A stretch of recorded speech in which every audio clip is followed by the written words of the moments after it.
Assalamu alaikum, this is Gunnar Aegis और today we will be doing some major drugs of the direct acting cholinergic agonist. So इसको quickly overview करेंगे ताकि आप exam के लिए revise कर सकें इसको, ठीक है। कोलिनर्जिक एगोनिस्ट जो होते हैं डायरेक्ट एक्टिंग, उनका क्या काम होता है, वो मिमिक करते हैं एसिटाइल कोलिन का जो एक्शन है उसको, और डायरेक्टली बाइंड करते हैं कोलिनर्जिक रिसेप्टर्स के साथ जो कि मस्क्यूरानिक और निकोटिनिक हो सकते हैं। इन दोनों के मैकेनिज्म के बारे में मैंने शॉर्ट्स में एक्सप्लेन किया हुआ, आप वो एक बार देख लेंगे तो आपको रिवाइज हो जाएगा।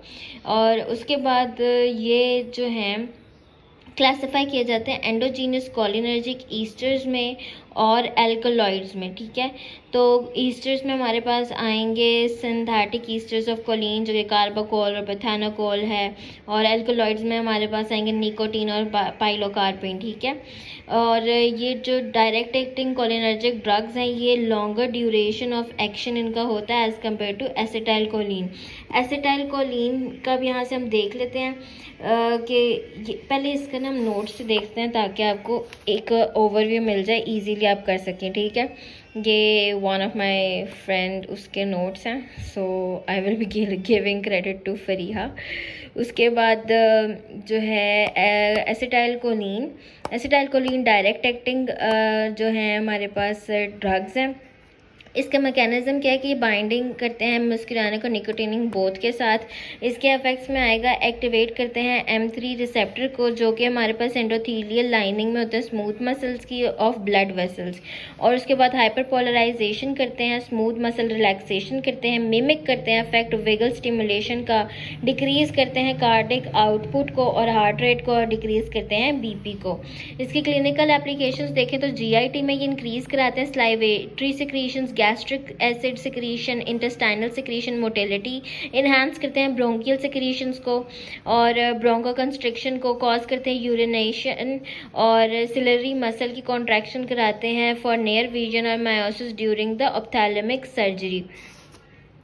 उसके बाद इसका फार्माकोकाइनेटिक्स देखें तो it is a quaternary compound that can't penetrate membranes, ये मेम्ब्रेन्स को पेनेट्रेट नहीं कर सकता, इसीलिए इसके जो थेरापेटिक यूजेस हैं वो कम है। Acetyl accumulation can cause diarrhoea, nausea, urinary urgency, diaphoresis, rapid inactivation of cholinesterases. अब इधर से एक बार इसको बुक से भी देख लेते हैं सॉरी कि ये पेनेट्रेट नहीं कर सकते हैं, और ट्रांसमीटर्स हैं पैरासिम्पैथेटिक सोमैटिक नर्व्स के और ऑटोनॉमिक गैंग्लिया के। इन lack therapeutic importance, multiple action और लीड टू डिफ्यूजन, और ये रैपिडली जो है इनएक्टिवेट हो जाता है कोलिन ईस्टरेज से। ये कोलिन और एसिटाइल कोलिन और हमारे पास कन्वर्ट होता है एसिटाइल में, तो इसलिए इसकी यूजेस जो हैं वो कम है, और दोनों में एक्टिविटी डिक्रीज करता है heart rate. Action of acetyl choline on heart ये है कि मिमिक करता है वेगल स्टिमुलेशन को, ठीक है। अगर इसको हम इंट्रावीनसली दें तो डिक्रीज कराता है कार्डिक आउटपुट और स्टॉक वॉल्यूम को भी डिक्रीज करता है।